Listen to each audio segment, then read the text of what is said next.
All right, episode number 26. We are rolling. I do believe we are rolling. Yeah, according to everything here. And huge win right off the bat. Let's talk about Fedor. Big win by Fedor. He advances. And classic Fedor, man. Classic Fedor. Yeah. I have to say, it's always great to see him win. You know, Frank Mir is a good guy. He's getting older, but... well, so is Fedor.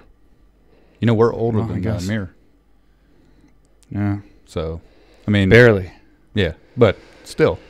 But, man... And I tell you what, another side note, he gave his gloves, shorts, and everything to Scott Coker. How cool was that? Fedor? Yeah. Really? Yeah, the press conference afterwards. Oh. So that's pretty cool. A nice move. Yeah, well done. So I'm sure everyone has seen the fight with Fedor and Frank Mir. If not, good fight. Frank Mir came out, was pawing the jabs. I think he landed a good kick. And then actually he rocked Fedor and pretty much knocked him down. Yeah, he did. I mean, it was pretty much a knockdown. It was a 1-2. I think the right landed the most. Behind the ear. And then I remember I stopped the video and I showed you the composure that Fedor has. Dude, he's like when they got back up and squared off, it almost looked like Mir was the one that got rocked. Yeah. I mean, Fedor's like his composure is just like it's crazy. Oh, it's unprecedented. It's crazy. Yeah. And then he just went right after him again. Like didn't even and then landed a big overhand or whatever and Mir went down and ground that's pounded it, the buddy. shit out of him, yeah. Was it 48 seconds? Yes, it was under a minute. You can watch the entire fight on Instagram. That's always a good sign. If you can post your entire fight on Instagram, that's a great fight. Wow. It's almost a meme, as the kids call it. Yeah. So anyway, I'm kind of out of breath, guys. I just got back from the gym. Training starting a little later today, so. Well, and it's always late night for us. Yeah. But it's roughly 9:20 p.m. right now. Yeah. Which didn't seem that late, but when you get up at 6. Yeah. You know. And for the first time, I'm going back to the gym. Yeah, right after the podcast. This was what I'm not gonna lie. Again, I'm new to the fight game, kind of. I mean, I guess firsthand, as much fight camps as y'all have done. This is my first time to see a fight camp for a fight that's going to take place in Europe. Yep. So what blows my, which I never even thought about, which I don't know how many people know, but you are now going back to the gym at 11 p.m. Yep. With a couple of other fighters, as well as Anastasia. Yep. Getting ready for her fight, Bellator 200. Yep. And it never really crossed my mind. Again, I've, obviously never been part of it, but because that would make it about 5 p.m. London. Is that what you're shooting for? Yeah, so London, I think, is 6 hours behind us. So 6 or 7, but I think 6. Yeah. And so we're trying to get the time zones. I think Anastasia's used to going to bed around, 12. And that's not going to be good. I don't know when she goes to bed. Oh, you don't know? I figured No, you did.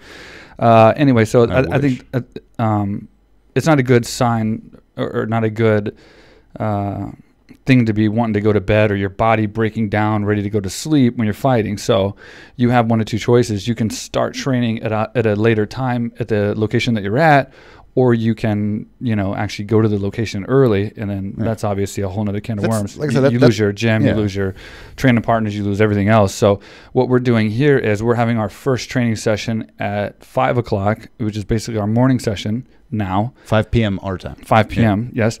And then we're having the evening session at 11 to 12. The gym closes at 8 p.m., right? Yeah. Yeah. Of course. You got a key? You got a key? I do have a key. I know people. Yeah, what a badass. So we got Daniel Barres. Yeah. Now, Daniel Barres is the Bama world champion flyweight. So he's the world champion at her weight class. So I got him here, and he's helping her sparring and grappling every day, getting her. I mean, we couldn't be doing more to get her ready for this fight, and she is absolutely doing phenomenal. I'm so impressed with how good she's doing, man. I don't want to say how training's been going. I mean, it's been going well, but she is holding her own really well. She's got that Russian thing, so it's like she's a beast, dude. Yeah. We already know she's not going to fall down. We already know or give up, we know she's not going to, quit. We know she's not going to, she has that fortitude, that Russian fortitude, kind of that Fedor type kind of like that mentality. Yeah. And so we know she's tough, right? And then just picking up her skill level from where it was before, is the thing she's improved the most on, and she's had a year off to get her health good. But what people don't realize is she's been training through that. It's not like she took time off and then just went to the doctor and sat home all day or whatever. Sat at home all day. Sorry, I rushed here. Sorry about this. She is Russian. Yeah, she is. And sorry, guys. Like I said, I rushed here and getting this podcast over with and then getting back to the gym. But anyway, so she's been training this entire time. And so she's been getting so much better. And as you know, we have all these guys at the gym that are coming through there that are just phenomenal. So she's been working with so many different people from all different levels, and her ground game, her striking game.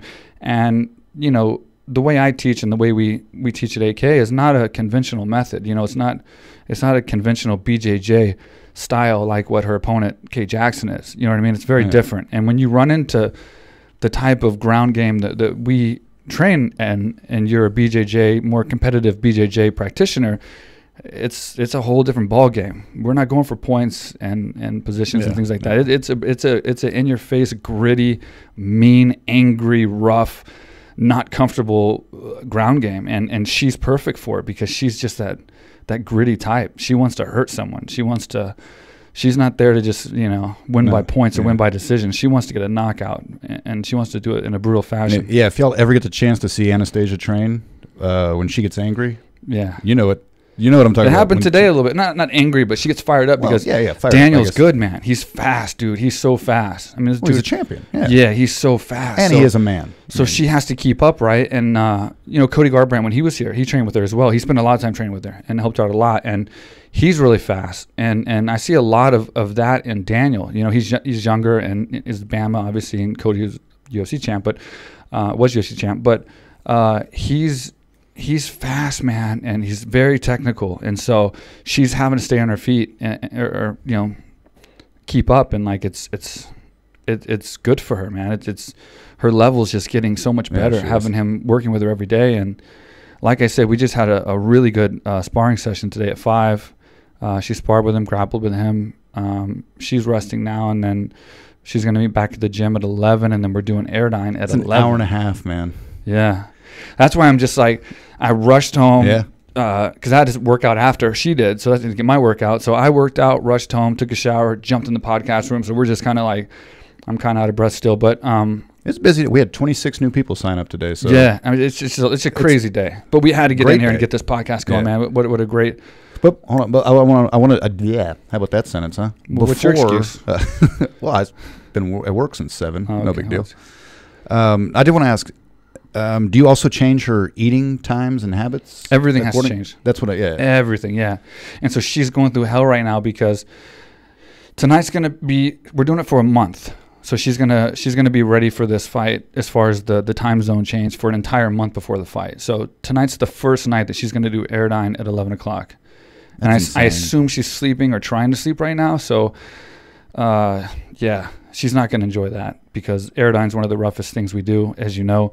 Dylan's going to be there with the pads. We got Kate coming in that's going to do the ground. How cool, good of a family we have everybody, yeah. That's one good thing about AK and having a family is there's no lack of people to come in and help. I mean, when I ask people to come in at 11 o'clock, everybody's down. At 11 o'clock, bro, every single night, I got people coming in. And world champion level. You know what I mean? Like, it's not like just anyone. So I'd be there if it wasn't $2 Jameson night. Yeah, I hear you, buddy.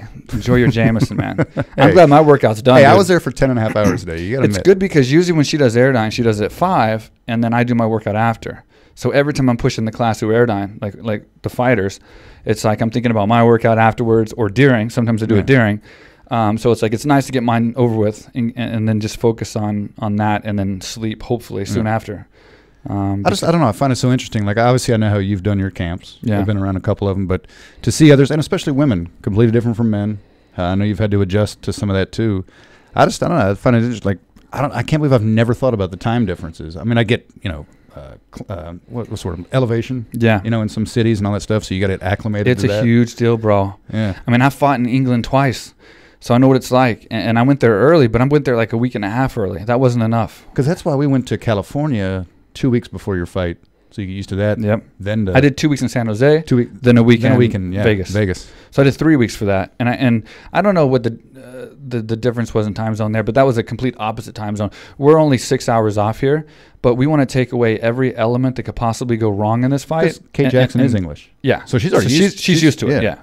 So we want to take away anything that could possibly be against us and get that out of the equation. And we already know she's tough. We already know, like I said, all these things I just listed a while ago.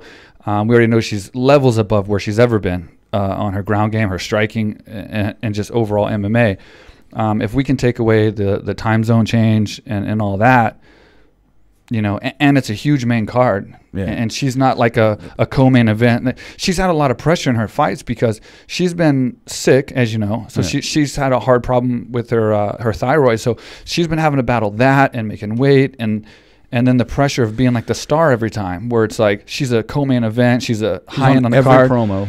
Every promo, all this. So there's a lot of pressure, man. For somebody that just came into fighting and only had a few fights, people don't realize that's a lot of pressure, you know? There's people that have 6, 7, 8, 10 fights before they ever fight in the UFC one time or Bellator one time.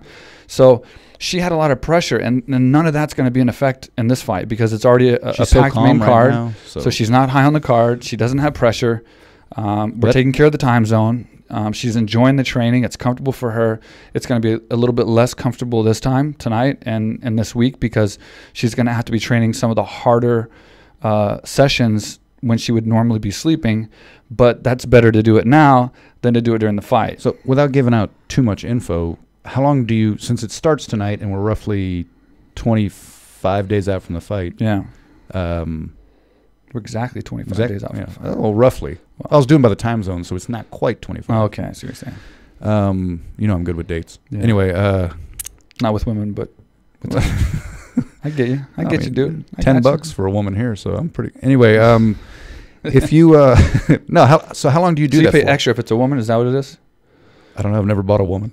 That's what I'm saying. The men are cheap here. Oh, okay. Good. You saw how I was dressed last. Anyway. No. Like, so how long do you do this? How do we segue into this? It always goes back to gay sex with me. Man, I'm so comfortable already back into the conversation. I was all like rushing this thing and like. Will you just answer my question? Okay, well, why don't you ask it? Well, get off the lady boy. Well, no. If I would, I know. I get it. I get it. No, but I mean, how long do you do this for? Do you do it until the day you have to go to London? Or do you slow it down or like it? We're running the camp as if we're in London right now as far as time zones. I've never done it this long, but I see why not. I mean, we have the gym. We have the ability to do so. She's lucky in the fact that she is part of a gym that can do and cater to her and do these things that like maybe other gyms can't do. You know what I mean? Like I can open the gym at whatever time I want. And we have a family of fighters and team members that are ready to help at any time we want. Like I said, everybody you asked to come in has said yes. Yeah. Well, I mean, God, so it's like people go to other gyms. So the point is like I'm going to do it for as long as possible. So it's like I'm not going to wait till 2 weeks or even 3 weeks. If we can do it a month out, why not? You know, why not get her on this schedule a month out? So there's absolutely no change whatsoever between now 25 days out in the fight. You know, she's not going to be, we don't want her body, like I said, getting ready to go to sleep, settling down, getting, you know, adjusted for bed at the time she's walking out to the cage. You know what I mean? Yeah. We want her to be ready to go. And so we want that time to be spent for 25 days prior having our harder sessions. And that's what she's going to start doing tonight, which it's going to be tough, man. In fact, I'm going to Instagram it, you know, and show some of keep it updated. You know? Show some of the training at nighttime that we're doing. So if you follow the Instagram on AKA and myself, where I'm going to start posting some stuff, but I'm not posting a lot on the sparring because with Daniel and stuff like that, because we're working on some really good strategy and. Man, I can't say enough about it. To have him come in and not only did he come in, but he's extended his stay longer than he was supposed to, just to stay and help out. I mean, it's just so good, man. It's so cool to have such a cohesive group of people that are part of AKA that's always been, and people that are just now becoming a part of AKA and a part of this experience like Daniel that are coming in here and feeling that atmosphere and family and wanting to help out so much and be here and actually extending things to be able to stay longer and help longer. So it's great, man. It's great. She couldn't have more things going for this fight than we have. So we're doing everything right. I mean, you can never predict what happens during a fight, but we're definitely doing I just know I'll be there. Now I'm pumped about it. Yeah. Never been to London. Yeah. And, you know, I don't know if I've told you this. We've got 3 or 4 people from the podcast already Instagram me. Is that what the kids call it? They would like want to meet up. Yeah. In so London? it's like, yeah, in That's London. weird. I mean, I'll meet up with these people. Why not? You know, you guys want to meet up? You know, on the with Wednesday. you. I'm not going to meet Thursday or Friday. Those are pretty important days. I'm sure she's getting a few texts too. Well, probably more than me. Probably. She only has. Let's see, I've got 1,200 She followers. gets so much fan mail to the Oh, gym, God, and like yeah. every package, like Anastasia. She's got a real good fan base.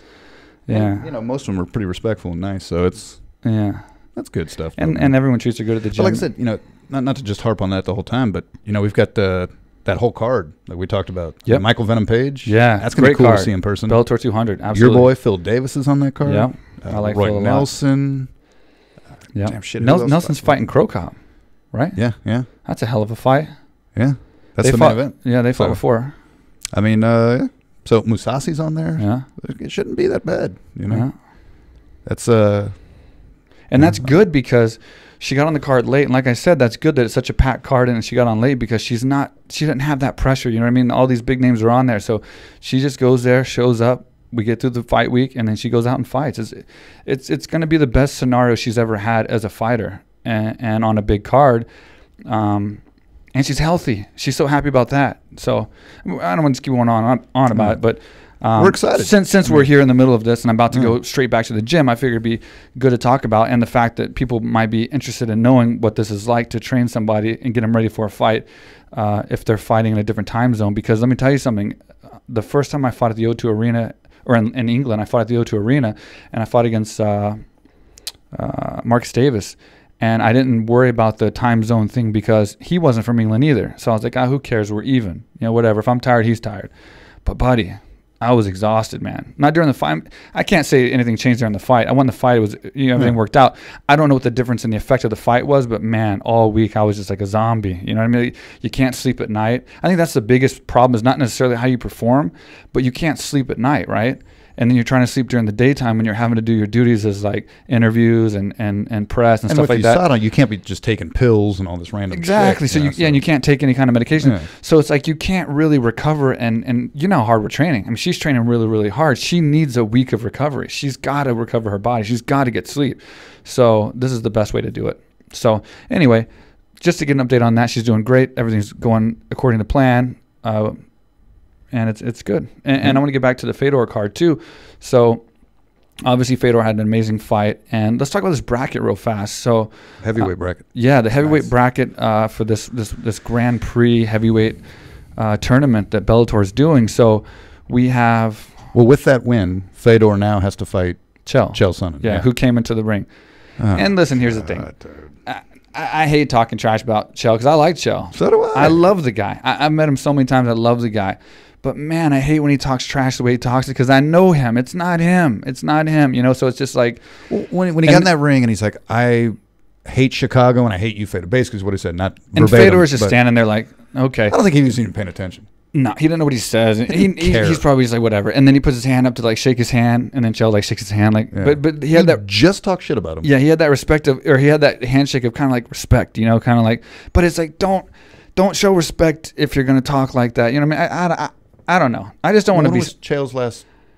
I mean, let's break this fight down. Let's break this fight down now. Okay, so I'm not trying to talk trash about Chael. I love Chael. I don't want him to bash me on his podcast. Jesus Christ. Yeah. I love Chael. Chael, I love you. But... And I will say this. No matter if it's real or not or how he talks, I'm very entertained. I do listen to him, and I listen to his podcast. He talks himself in a great fight. So he is entertaining. But I guess maybe it's Fedor. I just love Fedor so much that when he does it to Fedor, it kind of like... rose me the wrong way a little bit more. GSP. But he has to sell the fight, I guess, whatever. So be it, whatever. Let's break the fight down. This ain't gonna help me with my with my popularity with Chael. But I just don't see how he can win this fight. Okay. So do we think Chael's gonna out-wrestle him and out-control him and win a decision? He's lost by submission once in his whole career. I mean, he's been TKO'd a couple times, but Chael Sonnen's not a power puncher in regards to like... The only way he wins he's this not is gonna like some jiu-jitsu. He's not going to... I mean, Frank Mir did put him down or whatever. Maybe that was a knockdown, but Frank Mir's also a huge guy. Exactly. Chael's not a huge guy. What's Chael walking at right now? I have no idea. 220? No idea. 230 tops? I mean, I don't know. I just, in my opinion, I just don't see how Chael's going to win the fight. I think Chael's a talented fighter. He's coming off a good win, and you know, he shocks me both ways sometimes. He shocks me in wins that he wins, and shocks me in fights that he loses, like the Tito thing. I mean, he beats huge guys, and then not that Tito's not a huge guy, but I'm just saying he shocks me in ways that, like, how he loses and how he wins. It's just different when everybody's 38 and up now. You know, yeah. It seems like, and that's another factor too. Everybody's aging, and they age differently, so they react differently. But in my opinion, I just don't see how Chael's going to win this fight. So I'm going to have to pick Fedor over Chael. That's going to put him in the final. Well, you still got Bader versus on the other side. Yeah. Well, Bader and Mo got to fight first. Yeah. So that puts Fedor there, and then you got Bader versus Mo, and Mitrione. So that's going to be the other side. So then they're going to have to fight it out. Now, Bader and Mo, you're talking about. I mean, you got to give, and this is another one I hate calling because I love King Mo. I've trained with King Mo. I love him to death. I have to give the advantage to Bader on this one. But I do love King Mo. Like I said, man, he's a great fighter, and he can land that punch. He's got power. He's got power. You know, he's got pop. And then Bader's lost, like, I think one fight, something like that, in like a long time. It's probably been a good. He hadn't lost in Bellator, has he? I don't know. But I feel bad because I'm not real versed in the Bellator, you know? Yeah. Because they don't show it. Guys, first of all, they don't show Bellator here at all. Like, you can't even live stream it. It's crazy. Yeah. We have to get a friend to, like, Facebook Live it to us, you know? So, and I'm sorry, like, I'm not super fast with all this stuff, like, because I just rushed in to get this thing done. But keep breaking it down, like I said, I think Bader's lost one time, and this was a long time. I mean, we're talking like 2013, 14. Probably, yeah. Yeah. So, I mean, he's on a decent streak, you know, overall. I mean, he's lost one time. So, I just have to give him the advantage in that fight. So do you see Bader and Mitrione. Mitrione, yeah. Now let's look at that fight. So now we got Mitrione. Now Mitrione is the kind of guy who's just an unpredictable fighter who's just like, I like him. Yeah, you can't not like Mitrione, and he's just like in your face, right? And he just mixes it up. He moves around. He's all over the place. He stays on you, and he's 255 pounds. He's a big guy, so he's going to be way bigger than Bader. But I mean, Bader's Bader. Yeah. So that's going to be an interesting fight. It's going to be hard to call that one, I guess. I'm going to go with Bader. Yeah. I'm not going to. I see Bader winning the whole thing. I think he's due. So Bader over Fedor then too. Yeah. I really do. I just think Fedor's just doesn't have the chin anymore. I mean, it seems like, he did get rocked behind the ear. I get it, the equilibrium. Well, his last two fights, he's gotten knocked down. Exactly. One he lost and one he won. Yeah. So he has been, hit. Mitrione beat Fedor. So and they were both, they weren't like wars. I mean, well, the Mitrione fight was longer, but I mean, like Frank Mir, it's a 255 pound. It wasn't Hunt Silva, Yeah. I mean, Frank Mir's a big guy. And shit, was it? I don't know, maybe 255 pounds. I don't know exactly the weight of Mir. I think Mir's a little bigger than that. I think that was. Yeah. I think 255 pounds was Mitrione. Generous. Yeah, I think Mir was a lot bigger than that. But nonetheless, he hit him with that 1-2 and put him down. So if Bader can land that punch, then he possibly could knock him down. And I see all these being slugfests except for the Chael. If Chael's smart, he'd attempt to take him down in jiu-jitsu, but he's going to get out wrestled. He's not going to outwork Fedor, bro. That's the only way I see it. That's what I don't think so. That's why I see Bader winning the whole thing. Yeah, and it's a heavyweight Grand Prix. And here's another thing, guys. I'm not bashing guys like King Mo and Chael and also even Bader. I mean, even if I was to pick Fedor, which I really can't. I really don't know how that's going to work out, even with Mitrione. Age plays a huge part. There's size difference. But what I'm getting to is the size difference overall. I mean, King Mo, Chael, these are small guys in a heavyweight tournament. Yeah. They're not heavyweights, So it's like they have a disadvantage already. So just because we're picking against some of these guys in certain situations, I know it doesn't matter with the King Mo and Bader, I get that. But in certain situations, there's a huge weight difference here. Like the next fight of this King Mo and Bader fighting Mitrione. I mean, dude, 50 pounds, something like that. It could be up to 40, 50 pounds. That's a hell of a lot of weight, man. I mean, look at the difference between me and you, and it's only 18 pounds different. Yeah. Well, maybe 20. It looks like 40. 22. Yeah. 50 maybe. Don't make me take my shirt off.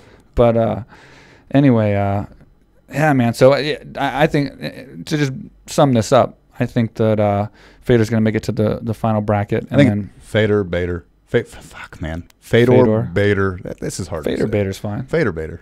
We'll keep it with that. Fedor Bader. So you're picking Fedor Bader. I got Bader. You got him to win the whole thing, dude. I'll say this: if Ryan Bader wins the entire Bellator heavyweight Grand Prix, that's a hell of a feat, considering he's not a heavyweight, technically. Yeah. I mean, whether he makes heavyweight or not, or how big he can get. He definitely isn't a big heavyweight. You know what I mean? Like, so hats off to him if he can. Some interesting fights, nonetheless. Long story short, there's interesting fights ahead of us here. Yeah, and so that's good. And so let's go to the alums of the podcast, and then recent news. A few of our Real Quick with Mike Swick podcast alumni. Yeah, we just talked about this right before the podcast, and a couple of the headlines. I mean, obviously, I think everyone knows about felony Charles Bennett punching Colby Covington. God bless him. Not a podcast goes by we don't talk about Colby Covington. I mean, Charles Bennett, it seems like. Yeah, bring him up. He stays in the news, man. And this time he got punched. But you know what? As far as legally, Bennett was in the right, because I mean, I think he got shoved three times before he threw the punch. Now the punch may or may not have landed. You can't really tell from the video. I haven't done a lot of research on the write-up. The write-up that I saw, it didn't really say like too much details. Yeah. Platinum Perry did say he came back on Twitter and said something along the lines of he watched his boy beat a world champion, and he watched Colby Covington get punched in the face. # good night for me, or something like that. So. Yeah. A lot of trash talking. That was a hell of an event to be at. Felony, Colby Covington, and well, I guess Mike Perry wasn't there, but he followed up to it. He may have been. Who knows? Well, no, he was, because he said he saw it. Well, whether he watched it on TV or not, I don't know. I guess you could have watched it on TV. What was it called? Cam Soda? Yeah. What was that about? Do you know anything about it? Was like a porn site. What the fuck was that? It was a porn site, I guess, that started doing MMA, and Rico Rodriguez was the main event. And I for the life of me, I couldn't tell you who he fought. Nicholson or something, but whoever it was that he fought beat him. Yeah, makes you wonder. It makes me sad, man, because like Rico, here I am with the Brazilian, and now I'm a Brazilian. Rico Rodriguez. Wow. Rico was a champion in the UFC, man, back in the old days. You know, back when I was watching before I got in the UFC. You know, as I was coming up, he was the champ, and it was the whole. He was the champ, period. Yeah. And so it's tough to see him lose on a porn website fight. And I guess Charles Bennett lost, and then he got out of the ring, and of course Colby Covington's just waiting for him, because why not? Why not? Yeah, God. What else would Colby Covington... What is that guy doing there? I assume he had a friend fight. What else would Colby Covington be doing than being at a porn fight? It was a porn convention. Ready to start some trouble. And apparently he was mouthing off to Charles Bennett, which... It doesn't matter who you are, dude. You could be the biggest. You could be Fedor. You mouth off to Charles Bennett. He's going to punch you or do something. I mean, he's not the type of guy that's like weighs options, right? You agree? Of course. I don't think he weighs like the options before he makes a decision. I don't think he cares. I think he just goes. Well, you for saw it. the chicks he was. Well, yeah, everything. So anyway, so he punches Colby Covington, and that made news. So I guess, I mean, nothing's going to come of it. They're not going to fight. Nothing's going to come of it at a porn fight. Would you rather win by a rear naked choke or ground and pound at a porn fight? I don't know. That was weird, man. Fish hook? I guess I don't know much about the... Think of any sexual innuendos we can use for this? It's a porn fight, Mike. I want to say, like, the site is normally called... Oh, man, I feel like I'm silly saying it, but cum soda? How the fuck do you know this? Because it's all over the internet. You've been searching my history, my cookies? People were mad about it, dude. Like... On the forum, because I was looking at the forum just to catch up or maybe it wasn't a forum, but the news site catching up on the news, and like, but it was called Cam Soda. So but I thought I think they were saying the original website was whatever. I shouldn't even be saying this. I feel like so immature even saying that. But the point was, I'm over here making the worst possible sex pun jokes, and you're scared about saying cum soda. It just sounds bad. Ugh. Well, that's just a weird. I mean, does that make you the cum soda champion? I mean, if Rico would have won, would he be the cum soda champion? And he would have had to defend his belt? You'd have to. I mean, north-south choke? What else we got here? Do you think there'd be a cum soda Grand Prix? There was a porn event held in Houston one time called the Daytona 500. You familiar with this? Yeah, I think you told me about it. Yeah, I wasn't Please there. tell me again. I wasn't there. While we've already got off track and talking about porn, let's just give the people some porn. Well, apparently there was this young lady named Daytona. Did you say 500? It comes into play. And literally. Google it. She, again, her name was Daytona, and I guess it was just just an open call for 500 dudes to. So she made an open call. I mean, I don't know how so that's safe. I don't know how you cast 500 dudes to just come bang one chick. So they all had sex with her. Yeah. Wow. 500. Hence Daytona 500. I get it, but like, wow, that doesn't sound safe at all. No, and I wonder what she's doing right now. Taking care of her 11 kids, probably. Yeah. I mean, I don't know. That was a nice sidetrack. That was that, yeah. I think I was like 14 when it happened, so at that point I only probably been with like 6 girls, so I wasn't real well versed in porn. So no, this was let's see, my babysitter.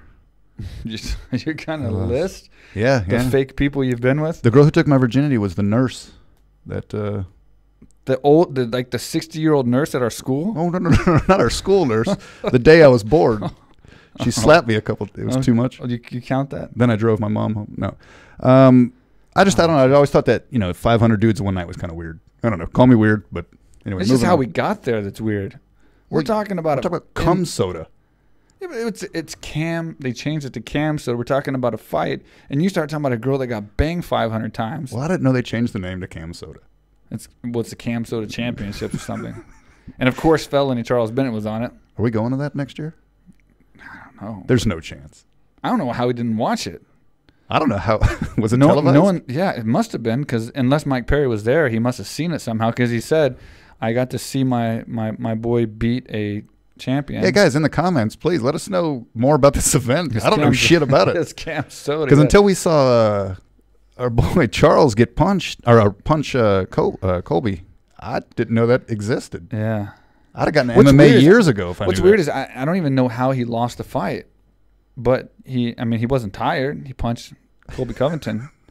Yeah. I mean, you got to be ready to fight again if you punch someone, right? I mean, you usually don't expect to punch someone and I mean, I guess you can't assume it's going to get broken up. But I saw that. Are groin strikes illegal there? Maybe that's the thing. That's the secret, yeah, maybe. Maybe it's only groin strikes. Wow. 2 dudes, 1 cup. The other guy doesn't get to wear one. Let's stop. Too much? All right. All right. We've lost everyone. Well, you know who we haven't lost in the UFC is perhaps Dan Hardy maybe coming back. Oh, that's right. How about that fucking segue? That's a fucking sweet segue. Yeah. So, yeah, in other news, Dan Hardy wants to fight, and he wants to fight at Madison Square Garden. Who doesn't? God. Come on. Who wouldn't want to fight in that? Yeah. In that card, I forgot the. He said if the opponent's right, he'll. I believe it's in November. November. Yeah. So he said if the opponent's right, he'll do it. What the fuck are you looking at me for? Because you sound like the right opponent, man. Yeah. We settled our beef by a decision that didn't really amount to much. Beef. Yeah. He's one of the best guests we had on here. No, but at the time we had a little. No, beef. I know. We didn't have real beef. Not like Colby Covington and everybody that is an MMA fighter. God, I wish I could hate Dan Hardy again. He's such a nice guy. Yeah. Fuck. I hate it when they turn out to be good guys. But I remember the old days, like the talking that Dan did and like I did, and it's so different now with like Colby Covington, what he says, and what these guys about say. Guys' girlfriends and shit. I mean, it's changed so much, man. Yeah. It's changed so much. Well, there wasn't even Facebook when y'all fought. I mean, shit. Think about it. I mean, it's so much. Really? I don't know. Maybe there was Facebook. Well, there was definitely MySpace. There weren't prelims on Facebook, or we weren't. Was there? No. Well, no. You. My douche moment. What's a prelim, huh? I know. I got you. But yeah, we didn't really have a very exciting. I mean, it wasn't a very exciting fight. So Dan Hardy, buddy, you want to fight? Don't look at me. I'm done fighting, dude. It would take some serious coin for me to get back in there and fight again. I'll be honest. From me or from the UFC? I wouldn't. I mean, if I was gonna fight, I wouldn't mind fighting. I'll be honest. If I was gonna fight, I like Dan Hardy. I mean, there's nothing against him as a person. But if I was gonna fight again, I wouldn't want to fight these guys like I fought last time. You know, these guys 10 years younger than me. You know, explosive guys that you know. On the TRT. Well, no, these guys are all USADA now. But I'm just saying, like, I don't want to fight some young guy that's, you know, coming up and crazy athletic, and I'm old, whatever. I'd rather fight someone that's like from my generation of fighting, from my time period in the UFC. So, you know, if I did have an inclination to come back and fight in the UFC, Dan Hardy would definitely be somebody I'd consider. Well, you're not going to. If we had some kind of like, I can't really get motivated for a fight. Like, it's not like we didn't even go to the ground. We didn't even go to the ground. Not one time. Huh? No. We just punched each other in the face for 3 rounds. I'd watch that. And not even hard enough to put each other on the ground. So it's like nothing really happened. Well, it's not like he knocked me down. I'm like, oh, I'm going to get you back. He did give me a second place trophy at the pre-fight press conference, which we talked about, and it's the podcast if you want to watch the Dan Hardy one. That was the most mad I got. Then he stole your abs. Then he stole my abs, yeah. So, you know, I mean, again, you're not going to fight him, but I do wish him the best. I love that guy. I really do hope he comes back and does well. So yeah, I know you do too. Of course, absolutely. So, like I said, what I meant by that was just like, if I was going to fight somebody, it would be somebody from on a respect level. That's not only a respect level, but also on a level of like just an even playing field. A guy that fought in my era. Oh yeah, I wouldn't want to fight these new guys. You know what I mean? Or I wouldn't want to fight a guy before me, some older guy. There we go, talking about people you lose against again. Somebody brought that up in every the comments. podcast. Dude, this is people I fucking lost against. But anyway, so he would be a candidate. But yeah, of course, no, I have no intention of fighting. And I love Dan Hardy. And I actually want to see him win and come back strong. I think he had a medical condition that was very similar to mine. He had a heart condition. I had atrial fibrillation. You ever heard of that? No. Why don't you put that in your Google machine? I don't know where my phone is. Yeah. Well, why don't you explain it to me, Doc? I had to get a tube shoved in my vein. In my what thigh, vein? A big one, because they shoved a fucking tube in it. So I'm sure it wasn't like a small vein. I think it was my main vein there. I feel stupid for not knowing. And they shoved it all the way into my heart. And apparently, with atrial fibrillation, what you have is the electrode that shocks the heart. You're born with 2. So as I was coming up, problem number 1. I mean, I've had every problem you could possibly have as a fighter. I don't know how I even became a fighter and fought in the UFC. It's amazing to me that I even fought in the UFC. But I haven't had shit. Yeah, exactly. And you smoke and drink. It's so ridiculous. So anyway. I eat right, though. The electrode that shocks the heart, you have an extra one. And it'll lay dormant unless something spurs it to start. And that could be training. That could be something you eat, whatever. So what I would do was I would go to training back in Texas, Tony Torres Ponte, and I trained with Eve Edwards down at Muscles and Bushi Bon, all these places. And I'm just giving some shout outs there. But I would train, and then I would get this really rapid heart rate, like really after training, after we're done. And I'd be driving home, and I'd be like, I would always think that I trained so hard that that's normal. You know, I must have killed it today. My heart's still beating really fast, you know. How old were you? It was in 96, 97, so you were 98. 30? Yeah, I was like 40. Yeah. So I thought it was that. But what was happening was that electrode, the second one, the smaller one that was whoever decided to give me when I was born, was... I don't think it was... Well, I'm not going to say whoever. But God or whoever made me... I'm going to teach you creator of the earth. I'm going to go ahead and teach you one day how babies are born. Well, I get it, but I don't think my mom threw an extra electrode down there as I was... Shocking. Yeah, there you go. So what happened was it would start beating 2. So now when you have 2 beating normally, you're actually beating double, right? So that's what causes a fast, rapid heartbeat. And I think he had something similar to that. So I had to opt to either not fight again. I was on a pill called atenolol, which kind of like made me very tired. I couldn't train right. Or I had to quit fighting. And it was at the time I made this decision, it was around 1999, I think. And I decided to have the surgery, which they said that they said that I should opt not to have because it's dangerous. If they burn off the major electrode, because they send a tube through your vein, go into your heart, and then they burn the extra electrode. So they kill it. Oh. Yeah. And now if they jam the tube through your heart, as you can imagine, things probably won't go so well. And then if they damage the main electrode, which is what you use every day, that's obviously a huge problem, which if they can save me, they'll have to put a pacemaker in, which again would end my career.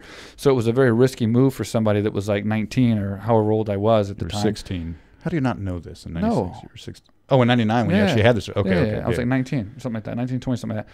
And but I opted to have it because, and the funny thing was I didn't tell my mom. She was really upset about that. You didn't tell your mom? No. Wow. Because I moved to California. How do I not know this? I moved to California, and I was working as a car salesman to get the insurance. I don't know if this is bad, but That happens. I worked as a car salesman until my insurance kicked in because it's a pretty pricey operation. And then once my insurance kicked in, I went to the hospital and did the whole thing, had the whole procedure. And then quit selling cars? I mean, I got tired of selling cars pretty close to after that. Thanks for the surgery. Yeah. And then I moved to Thailand went to Thailand to start training and revamp. But it was a risky thing. So my mom didn't quite know the full extent because I didn't want to worry her, and she's in Texas. I didn't want her to think that. But apparently it's a pretty risky operation as far as, getting a pacemaker, or they recommend the surgery for people that are really old that might not can take a fast heart rate. But me being 19 or 20, they're like, take the atenolol, don't be a fighter, live happy, don't worry, don't stick a tube in your fucking heart and take a chance of having something major. And I can't believe I didn't know that. Well, I know you had some heart issues. I didn't know they had to put a tube. I thought you actually had a little bit. I mean, you got to think about it. It wasn't as crazy as it sounds. They stuck a tube it's in my leg. It's not as crazy as it sounds. They put a no, but I'm just saying. Hose. I'm saying like they didn't cut my chest open. They I'd rather them do that. They made a small incision in my leg, and then they went in there, and they went up. So there was no. That night I went to the movies after the. Yeah, there was no like incision. Did you see John Q? I couldn't tell you what. Who knows? That's a heart transplant movie. Oh, okay. I'll look it up later. What? Really Denzel Washington? I don't. What was it? John Q. Oh, okay, I got you now. But anyway, so it wasn't like a very invasive, like kind of like cracking my chest open type of surgery or anything.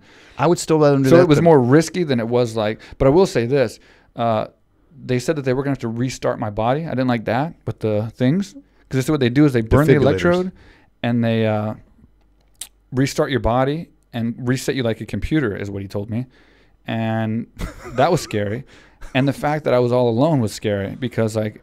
There was a chance. I had to sign waivers and stuff. There was a chance it could have been the end, for me. That's a Control Apple Reset, by the way, in 1999. Yeah. Remember that old school shit? Yeah. And so, like, I was a little worried, to be honest. That could have been the end for me.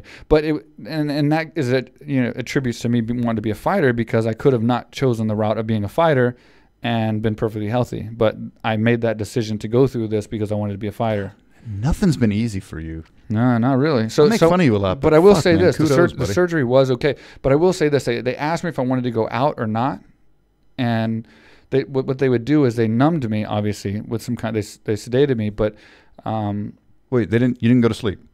No, I kind of in and out. But they asked me if I wanted to be completely out or if I wanted to be where I can see the like thing going in on the monitor, and I was so scared I wouldn't wake up that I chose to be awake as much as possible. So I kind of watched a little bit, and I was out and in and out and in. And then I do remember getting the electrodes hit me. Shit. Yeah, I do remember that. And I'll say this for those of you who've never had that. That's painful. Oh, you think so? Yeah. I wonder, is that why the body jumps 7 feet off, or 7 inches off the ground? You would think that it's like, it just kind of like, or maybe the medicine they give you to sedate you or something, you would think you wouldn't feel it or something, or I don't know. I never would have expected it felt like it did. And maybe it's just my mind, but I felt like it fucking was excruciating. You know what? And I thought I was dying, and then I was out. And then I woke back up in the emergency room. What would be weird to see is usually that's when the heart... in the recovery room. Usually that's when the heart flatlines. So I would imagine most people... They flatlined me. What else was it? Well, they reset me. Yeah. Well, I would imagine that most people, when they are flatlined, are completely out. They're dead. Yeah. So that's what that does. So yeah, I don't remember that. I just remember getting hit a couple times. That's what I'm talking about. I don't think many people will actually know when they're getting defibrillized. 100% I did. 100%. And I think they had to do it a few times, and I think things didn't go as planned, because he came into the recovery room and he asked me if I wanted to know how everything went and everything. Everything's good. You're healthy. Your stats are good, whatever. But he's like, it just, the way he talked and the way it sounded, like things may not have went, like it sounded to me like they were having a hard time like resetting me. Wow. That was scary. Shit. Yeah. What a cool story. So then I called my mom. Yeah, then I called my mom afterwards. And I was like, oh, because she knew I had to go in to get something done. But I forgot what I told her it was, but I told her it wasn't nothing major. And then when she found out That it was that serious? Yeah, she didn't like that. So you went at 19 behind your mom's back to have heart surgery. Yeah. I'm sure that's pretty common. Yeah. No, it's not. No, probably not. Unfucking real. And I was in California, which means I was away from all my family. I had nobody. You didn't even tell me. I had no one. No one. I mean, I know. I mean, my friends that like, you know, new friends, but I'm not going to be like, hey, come to the doctor. I'm getting heart surgery tomorrow. You want to hang out with me? Like, it wasn't like that. And I was like, I wonder what that surgery cost, even back then. 27,000. 4 cars? It was 4 cars deals? Yeah. It was like 27,000 or something. It was crazy. Yeah. It was a lot of money. Somebody Probably had to pay. 55 now. Shit. Yeah. I'll be honest. It was a lot of money. Shit, probably more than that. What am I thinking? But, so yeah, Wow. I got that done. And then as soon as that was done, yeah, I tried to stay interested in selling cars. Not too interested after that. Quit and then went to Thailand. And then, I was pumped and I was fired up. Dude, I was like Rocky then. Cause like, dude, I just beat heart surgery. Like I just fixed my heart. Like what can stop me now, you know? So then I was just like the eye of the dragon or tiger. I was saying like Thailand, you know, dragon, whatever. But, yeah, the heart of a, there's gotta be a joke somewhere. I don't know.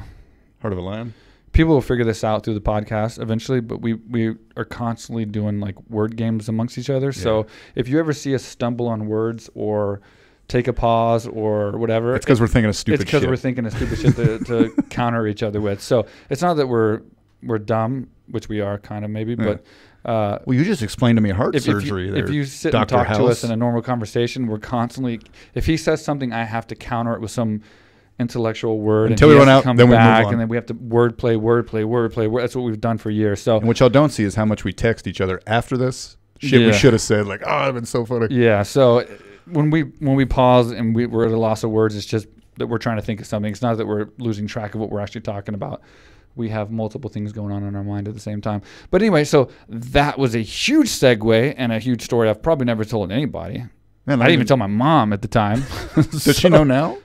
Probably just spoiler alert. Probably some of those details, especially about that, she's never even heard. Holy fuck! This might be the first time that story's ever been told completely, ever. What a treat for these viewers, huh? But the point was, and Dan Hardy can correct me if I'm wrong.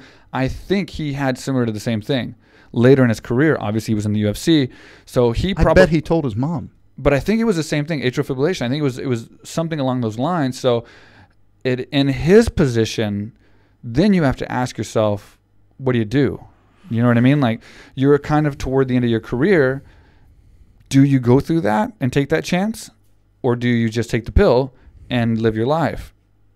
If that's the same. I don't know for sure what his condition was. I don't know, but apparently he's fine now. So maybe he chose to do something. We need to find out. So if you guys know, leave it in the comments. I'll check it out when I get time. You guys do know we answer all the comments. So if you got we try. On YouTube, we try to answer all the comments. And I know you hate us talking about comments, so we won't. But we do like to answer them. And it entertains us when we have our free time. And if you do know about Dan Hardy, let me know, and I will do a little research myself because I'm curious. But I do know you could just text Dan Hardy. You know that. Right? Yeah, I know, but I'm just saying, like, I'm curious, like the whole diagnosis of what he had and like what he went through. But it was very similar because I remember when it first came out, I was like, well, if he gets another fight, let's get him back on here. I'd love to. What are the chances we fought each other? Possibly had the same heart condition at different times. We're both retired.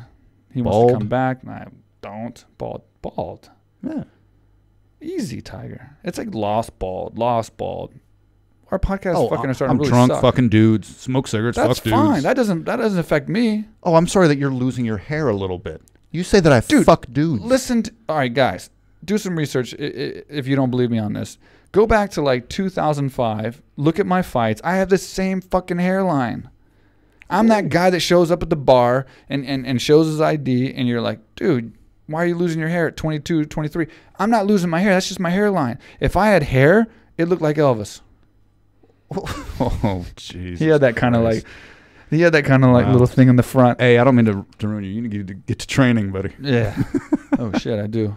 God, I got to leave right now and go straight back to the gym. Anyway, but... you should have done hair transplant instead of heart transplant. It's the fact that I shave it that you see it. If I let it grow out, you wouldn't even notice. Let's do it. Grow it out. Look at the pictures of me. Even my fight with Josh Bergman, I had my hair grown out. You would never know I had I got that picture when we were 18 when we each had blonde hair. No, you'd never know. It's the fact that I shave it. So many people have the same hairline.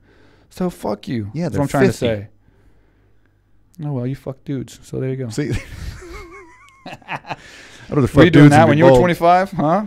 No. I didn't do that till I started hanging out with you again. Yeah, okay.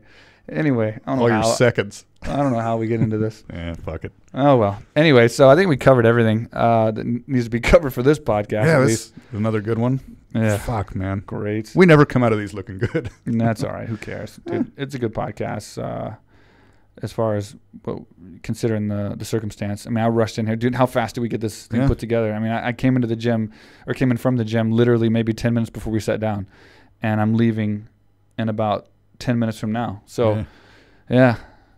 Well, obviously I had to stay later than Anastasia. She's coming in later on, but I had to stay later and work out and then answer 50 million questions. And it's cool when there's people there. It's hard, dude. Tell me, it's hard to leave the gym, right? That's why I'm there 11 hours a day. It's hard to leave, man. There's so many new people every day. They're from different parts of the world. 26 new people today.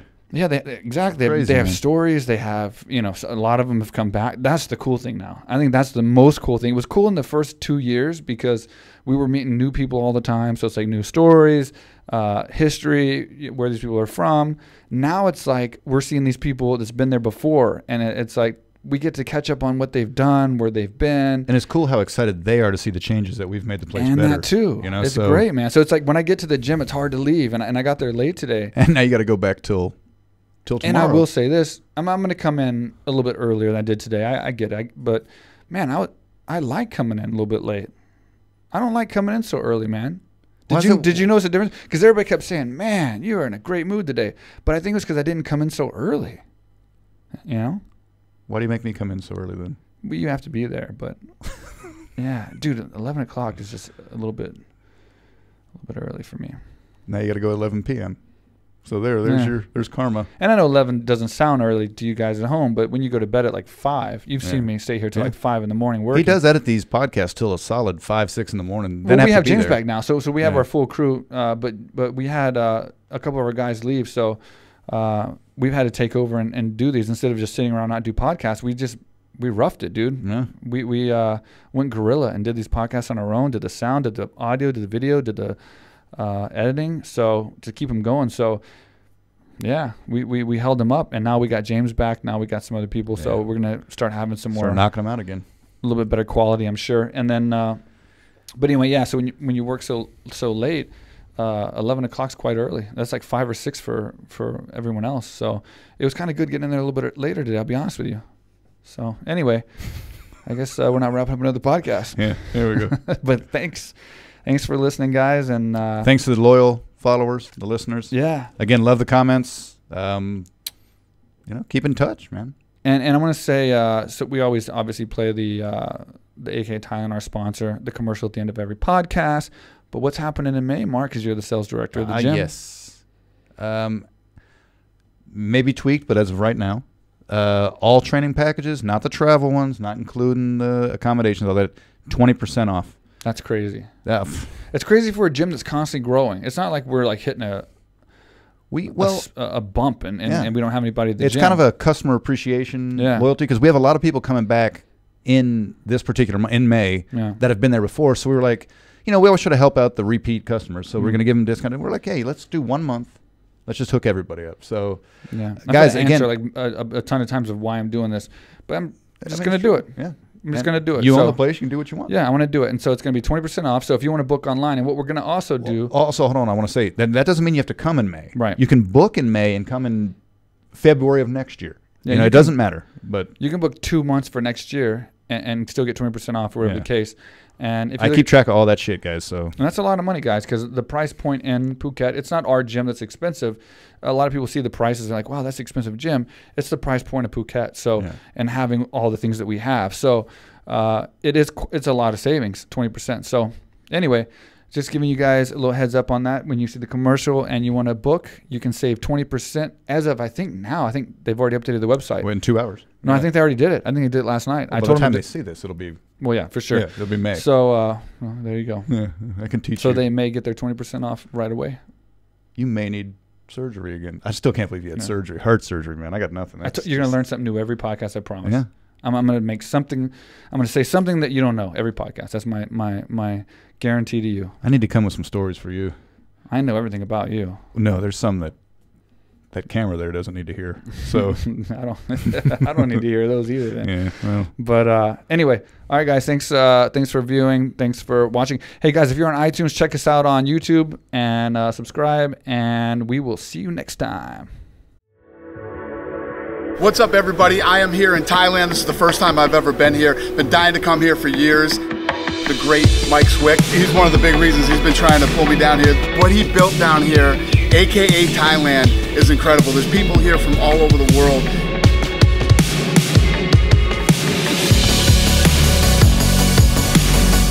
You can train mixed martial arts here, jiu-jitsu. They have weightlifting, they have cardio, and obviously they have Muay Thai, boxing, everything.